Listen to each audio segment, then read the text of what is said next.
In this video, you'll learn about some of the darkest and least discussed events of World War II. Incidents that were so brutal and inhumane that history still trembles at their mention. Stay with the video until the end. You won't believe what happened. Number 1. Sometimes history isn't just a story of dates and battles. Sometimes it becomes the scream of an entire village. A village wiped out in a single afternoon, left frozen in time so the world never forgets how hatred can burn humanity to ashes. This is the story of Oradour-sur-Glane, a quiet French village, and the date was June 10th, 1944. World War II was at its peak. Just 4 days earlier, on June 6, 1944, D-Day, American, British, and Canadian forces landed on the beaches of Normandy to push the Nazis out of France. Europe was engulfed in smoke and fire, and Hitler's armies were being cornered from all sides. Inside France, the French resistance grew bolder. They sabotaged German supply lines, attacked convoys, and captured Nazi officers. One of those officers was kidnapped, and the Nazis wanted revenge. Revenge so brutal that it would terrify the entire region.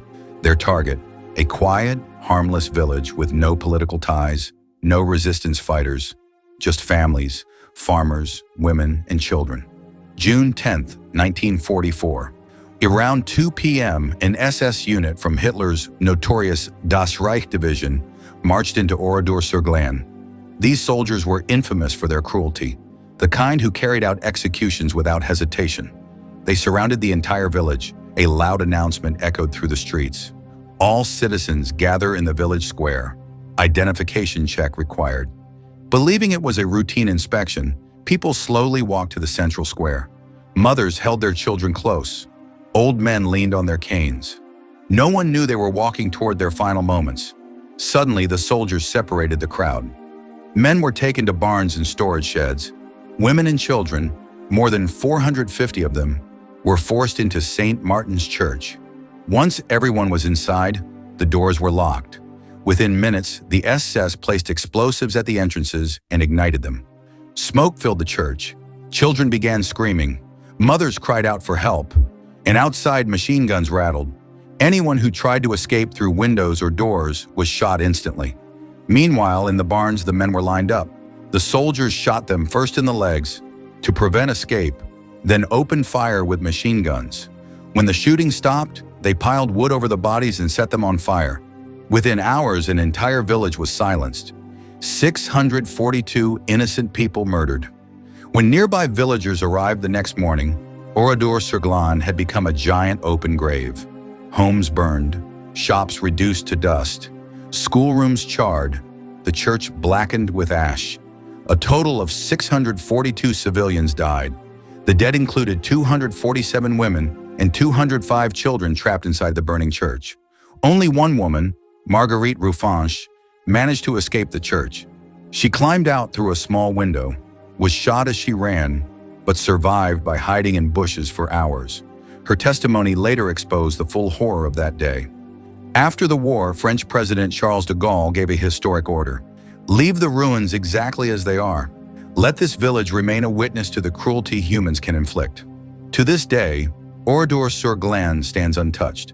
Burned cars lying where they stopped, twisted bicycles of children, rusted sewing machines, the melted bell of the church, all preserved exactly as they were on that horrific day. A plaque at the site reads, "The ruins of Oradour-sur-Glane stand as a silent witness to the cruelty that man can inflict upon man." And the man responsible? The massacre was led by SS officer Adolf Diekmann. He was killed in battle weeks later, never facing justice. Other soldiers escaped punishment. Protected by political complications after the war, justice remained incomplete, but memory did not. Today, a new village sits nearby, built in 1953. But the old village, the ruins, remain untouched. A burned, silent graveyard reminding the world of the day an entire community was erased. Oradour-sur-Glane still stands. Because some stories must never fade, and some ashes must never be forgotten. Number 2. Friends, this is the story of a place where humanity was trapped behind walls. A place where children starved to death, where mothers held the lifeless bodies of their own babies. A place where Hitler's hatred turned human beings into numbers. This is the story of the Warsaw Ghetto, the darkest chapter in Poland under Nazi rule. September 1939, the invasion begins. Germany invaded Poland, and within days, the proud capital city of Warsaw fell under Nazi control. Hitler's ideology was brutally clear.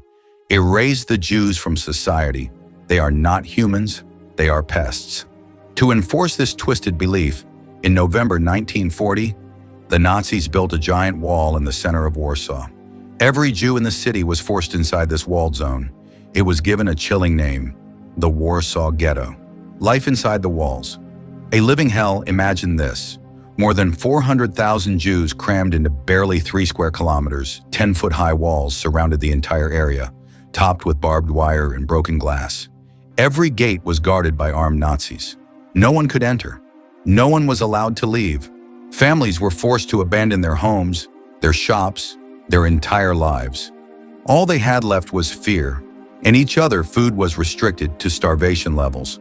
A Jew was allowed only 184 calories per day, while a human needs at least 2,000 to survive. People began collapsing on the streets. Children's stomachs swelled from hunger. Bodies lay on the roadside, unmoved, unnoticed. Disease spread like wildfire, especially typhus, killing tens of thousands. By the end of 1941, over 85,000 Jews had died from hunger and illness alone. Inside the ghetto, people were dying every day, and no one had enough energy left even to cry to control the Jews.